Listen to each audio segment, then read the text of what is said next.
My name is RJ. I'm going to be your instructor in this video that you're about to watch. But before we begin, there's two things that we have to cover that are very important. The first is safety. Whenever you're going to be practicing any of these techniques that we're about to show you, you have to make sure that when you're with your opponent that you're at arm's length plus 4 to 6 inches away. The reason we have you do this, because for some reason, in case you slip while you're practicing one of these techniques, you do not come in contact with your partner. These techniques that we're about to teach you can cause serious injury or death. So that's of the utmost importance that you remember this. The second thing we want to teach you is called protective thinking. What we mean by protective thinking is if you're walking down the street and someone's approaching you and you feel they're going to maybe harm you, you might be a little nervous or even afraid. That's okay. It happens to everybody. But what we want to teach you is how to switch over from being afraid to being on the defensive. The way to do that is, just imagine that this person that's coming towards you, he's going to hurt you, your mother, your sister, maybe your little baby. By switching this over, you'll go from being afraid to being on the defensive, which is very important. Because when you're afraid, you hesitate. And hesitation can get you killed. So it's extremely important that you know how to switch that over to protective thinking. Before we begin, remember, you do not have to practice very hard or very fast. This is so easy and simple, practically anybody can do this. The main thing is that you practice. By practicing along with my video 2 or 3 times a week, 10 or 15 minutes each time, you will get better and better. But even after this first time of watching this video, you're going to start to possess the knowledge you need to keep you from becoming a victim. Okay, with that in mind, let's begin. Okay, one of the first techniques we're going to show you right now is called the double dragon. Like I showed you earlier, it's the 2 fingers, and that would be with a snapping motion. Okay, and she's going to apply it to the eyes. But remember, it's quick. You don't have to put a lot of body weight into this. You just have to get that technique up there quick, driving it into the eyes, 2 inches of penetration. Remember what I told you earlier, if somebody gets into that danger zone where they can actually touch you, you cannot hesitate. Just keep saying that to yourself over and over again. You know, we might be hoping for the best situation, like they'll just go away, but that might not happen, so you have to be ready. Okay, so what I'm going to show you is like if I was reaching, or I was going to strike Lori, she's going to apply what's called the double dragon. Remember, it's the 2 fingers into the eyes. Again, she's going to do this in slow motion so you can see how it's applied, and it's just like this here. Okay? So here we go. 1, excellent. 2, 3.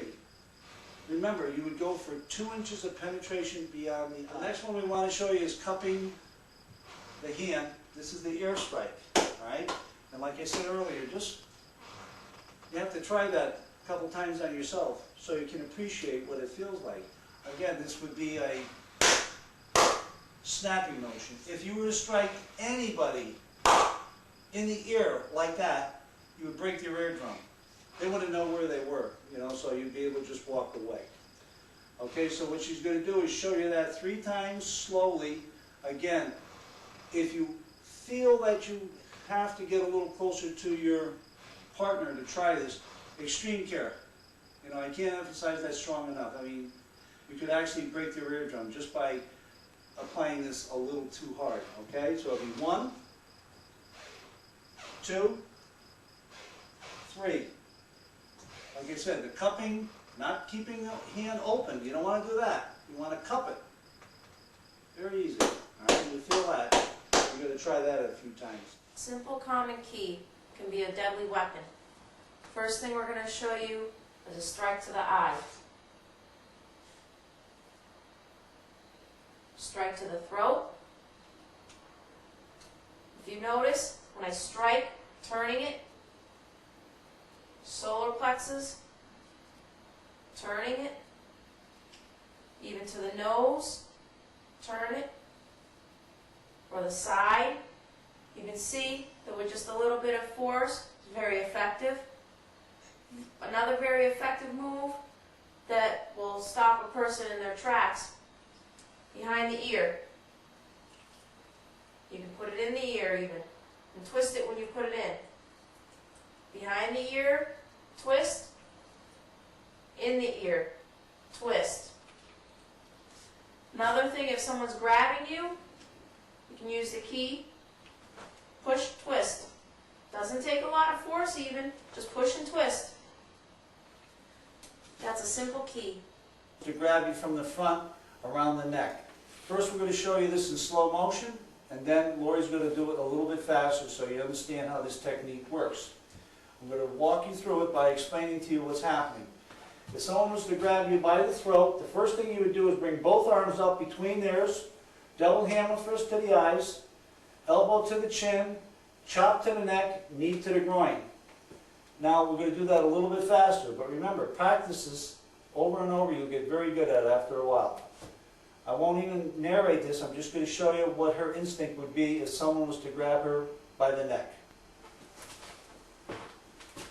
That fast. Last one I want to show you is called a poisoned hand form. This is a technique where you would use your palm to come up, you'll rake down to the eyes, cross to the chin or the neck area with the elbow, and then come back to the neck. So we're going to practice this 3 times for you nice and slow. First, Lori's going to apply it to the nose, bringing it up, raking down to the eyes, crossing with her elbow to the chin, and then chopping to the neck. One more time. Practice this, a few times. You'll get very good at it. A palm to the chin, passing down to the eyes, crossing to the chin, and then coming back to the neck. Very, very effective. Size and power will always be overcome by speed and technique. So it doesn't matter how big your opponent is. Just remember, if a person's large, 200-300 pounds, 6'5", in the throat area, the eye area, we're all equal.